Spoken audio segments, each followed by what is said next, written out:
Hi guys, आप सभी का स्वागत है फ्लाइंग शॉट इन जोन में। आज ये वीडियो स्पेशली आरटीआईज़ के लिए है जो हम फाइल करते हैं ऑनलाइन। तो आइए डिस्कस करते हैं कि हम कैसे किसी डिपार्टमेंट में आरटीआई फ़ाइल कर सकते हैं, चाहे वो सेंट्रल गवर्नमेंट हो या दिल्ली गवर्नमेंट। तो सबसे पहले हम बात करेंगे सेंट्रल गवर्नमेंट की। जैसा बहुत से लोगों में क्यूरियोसिटी रहती है कि क्या वैकेंसी हो सकती है, क्या वैकेंसी नहीं हो सकती, या कोई भी इन्फॉर्मेशन जो आमतौर पर कैंडिडेट्स के मन में होता है, तो डिस्कस करते हैं। देखिए, आरटीआई राइट्स है, हम फाइल कर सकते हैं किसी भी डिपार्टमेंट पे, बट कुछ डिपार्टमेंट्स को इसमें छूट दी गई है।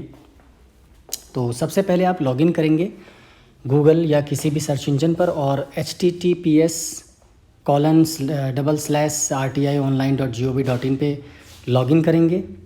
जैसे ही आप एंटर करेंगे आपका लॉगिन पेज खुलेगा। उसमें दो ऑप्शंस होंगे। एक, आप डायरेक्ट लॉगिन कर सकते हैं अपनी लॉगिन आईडी से, या फिर आप न्यू सबमिशंस भी दे सकते हैं आरटीआई का। जैसे ही आप उसे क्लिक करेंगे तो आपके क्लिक करने के बाद एक फॉर्म सा खुलेगा। उसमें जो भी डिटेल्स होंगी, नाम, address, mobile number, email ID और आपका आरटीआई का मैटर या कोई भी उसके रेफरेंस में आपके डॉक्यूमेंट्स हैं, उसको आप अटैच करेंगे। देन आप ओके करेंगे तो पेमेंट का ऑप्शन खुलेगा। उस पेमेंट के गेटवे पर जाकर आप उसकी पेमेंट करेंगे, जो 10 रुपये का चार्ज है।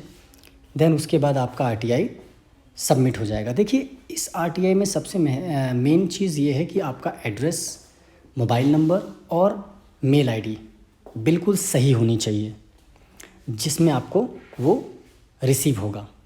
बट अब हम बात करते हैं दिल्ली गवर्नमेंट। जो दिल्ली ज्यूरिसडिक्शंस में आते हैं डिपार्टमेंट्स या दिल्ली गवर्नमेंट के अंडर में आते हैं, उसके लिए हम सेम गेटवे का यूज़ नहीं कर सकते। अगर हमने ऐसा किया तो हमारी जो आरटीआई है वो रिवर्ट कर दी जाएगी पर्सन्स को जिसने आरटीआई फाइल की है। मतलब उसका रिप्लाई ना भी दे डिपार्टमेंट तो हम उसको कुछ नहीं कह सकते। तो सबसे पहले इसके लिए हम अलग से https://rtionline.delhi.gov पे लॉगिन करेंगे। लॉगिन करने के बाद हमारे पास एक आइकन खुलेगा, जैसा सेंट्रल गवर्नमेंट में था, जीओवी में था। उसके बाद हम उसमें आरटीआई को फाइल करेंगे। जैसे हम आरटीआई फाइल करने के लिए क्लिक करेंगे तो हमारे पास आइकन खुलेगा। उसमें हम डिटेल्स सबमिट करेंगे और same procedures as followed by gov.in में हम वैसा फॉलो करेंगे। तो हम कोई भी आरटीआई सेंट्रल गवर्नमेंट के डिपार्टमेंट्स में डाल सकते हैं जो ड्रॉप आइकन में अपडेटेड हैं, और ऐसा ही हम दिल्ली ज्यूरिसडिक्शंस के लिए भी कर सकते हैं rtionline.delhi.gov.in में। बट हमें दोनों में अलग अलग फाइल करना है। जो दिल्ली ज्यूरिसडिक्शन के अंडर आता है उसमें दिल्ली में, और जो सेंट्रल गवर्नमेंट के अंडर में आता है उसमें rtionline.gov.in का यूज़ करेंगे। तो ये दोनों अलग अलग हैं। तो चलिए स्टार्ट करते हैं प्रैक्टिकली। चलिए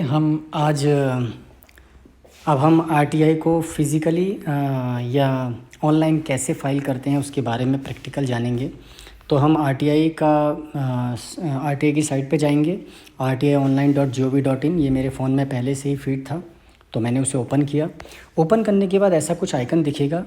इस आइकन पे दो तरीके हैं लॉगिन करने के। एक, यूज़र नेम और पासवर्ड से, जो मैंने बना रखा है। अगर आप लोगों का है तो आप डायरेक्ट कर सकते हैं।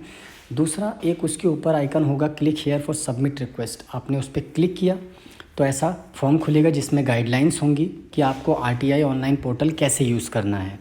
आप इस गाइडलाइंस को पढ़ने के बाद रीड इंस्ट्रक्शंस को ओके करेंगे और उसके बाद सबमिट करेंगे। सबमिट करने के बाद आपके पास ऐसा आइकन खुलेगा। इस आइकन को खुलने के बाद यहाँ पर हम देखेंगे टॉप पर सर्च पब्लिक अथॉरिटी। देखिए, सर्च पब्लिक अथॉरिटी कई बार होता है कि हमें पता नहीं होता कि हम किस अथॉरिटी को कंप्लेन आरटीआई फाइल कर रहे हैं। एक्चुअली डिपार्टमेंट तो हमें पता होता है, बट वो किस मिनिस्ट्री या डिपार्टमेंट के अंडर आता है वो हमें नहीं पता होता है। तो प्लीज़ उसको ध्यान से भरिए। या तो आप गूगल पे सर्च कर सकते हैं, कुछ इन्फॉर्मेशन चाहिए, या फिर किसी भी सोर्स से आप करना चाहें कर सकते हैं। बट आपको डिपार्टमेंट और मिनिस्ट्री या डिपार्टमेंट या जिस अथॉरिटी के अंडर वो आता है डिपार्टमेंट, उसको सही से भरना बहुत ज़रूरी है। तो जैसे हम एसएससी के बारे में बात करते हैं या एसएससी की हम वीडियो डालते हैं, तो मैं स्पेसिफ़िकली एसएससी को लूँगा इस आरटीआई के लिए। तो एसएससी के लिए हम एसएससी यहाँ पर टाइप करेंगे तो कई आइकन खुलेंगे।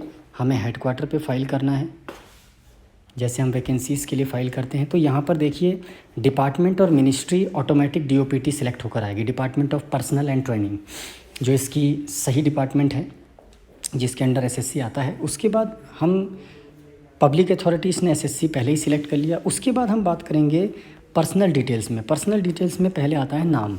नाम में हमने डाला फ्लाइंग शॉर्ट हैंड जोन। उसके बाद हमने जेंडर सिलेक्ट किया, मेल फीमेल या थर्ड जेंडर, आप जो भी सिलेक्ट करना चाहें, जो आप हैं उस हिसाब से आप इसे कन्वीनियंटली अपने हिसाब से इसे चूज़ करेंगे। उसके बाद आप आएंगे एड्रेस पर। एड्रेस बहुत इंपॉर्टेंट पोर्शन है इस आरटीआई का। देखिए कई बार आरटीआई ऑनलाइन फॉरवर्ड नहीं होती डिपार्टमेंट के थ्रू हम लोगों को, वो कई बार पोस्टल एड्रेस का भी यूज़ करता है, फिज़िकल पोस्टिंग करता है हमारे आरटीआई के रिप्लाई का। तो इसलिए एड्रेस सही होना बिल्कुल ज़रूरी है, और एड्रेस अगर गलत होगा तो बहुत प्रॉब्लम्स होंगी। तो हम यहाँ पर एड्रेस टाइप करते हैं, जैसे कोई भी एड्रेस ले लेते हैं 24 TP। देन यहाँ पर जो भी आपकी लोकेलिटी है नियर बाय वो आप डाल देंगे इन दोनों कॉलम्स में। फिर आप यहाँ पर आते हैं पिन कोड पर।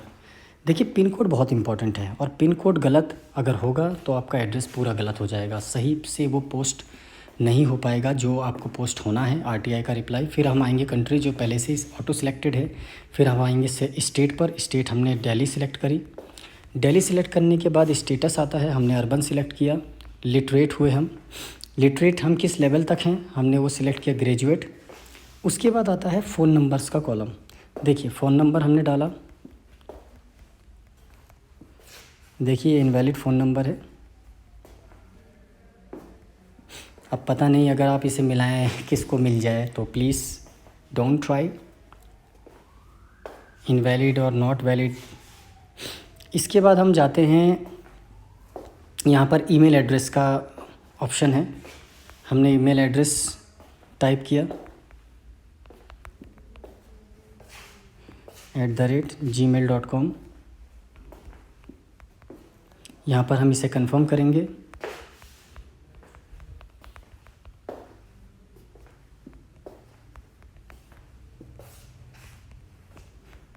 इसके बाद हम आगे बढ़ेंगे तो यहाँ पर देखिए सिटीजनशिप आता है जो ऑटोमेटिक इंडियन है। उसके बाद हम आरटीआई में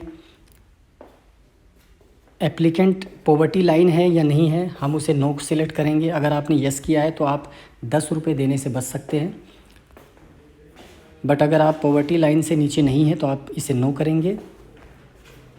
और नो करते ही फिर यहाँ पर एक बॉक्स है, इसमें आप आरटीआई का मैटर लिखेंगे, जो भी आपको मैटर लिखना है। मैटर लिखने के बाद आप यहाँ पर अगर उस मैटर के सपोर्टिंग में कोई डॉक्यूमेंट्स लगाना चाहते हैं तो यहाँ पर हम चूज़ फाइल कर सकते हैं, चाहे फ़ोटो खींच सकते हैं, फ़ोटो लाइब्रेरी या ब्राउज़ भी कर सकते हैं। उसके बाद हम ये दिया हुआ नंबर डालेंगे और मेक पेमेंट पे सबमिट करेंगे, ओके करेंगे। जैसे ही हम मेक पेमेंट पे सबमिट करेंगे तो हमारे पास पेमेंट का ये ऑप्शंस आएंगे। सो सबसे पहला ऑप्शन होगा इंटरनेट बैंकिंग का। आप इंटरनेट बैंकिंग से किसी भी बैंक को सिलेक्ट नहीं कर सकते, सिर्फ स्टेट बैंक ऑफ इंडिया का ही ऑप्शन यहाँ पर दिया गया है। लेकिन जैसे ही आप क्रेडिट कार्ड, डेबिट कार्ड और रुपए कार्ड का यूज़ करेंगे तो इसमें आपको मल्टीपल बैंक्स के ऑप्शंस खुल जाएंगे, जैसा कि आपको इस आइकन में दिख रहा है। तो आप इसको जैसे ही पेमेंट करेंगे, ओके करेंगे, आपको आपकी आरटीआई फाइल्ड हो जाएगी और आपको एक आरटीआई नंबर मिलेगा जिसको आप फ्यूचर रेफरेंस के लिए रख सकते हैं। So thank you. अगर आपको ये वीडियो अच्छी लगे तो please like and subscribe my channel जितना ज़्यादा से ज़्यादा हो सके। Thank you.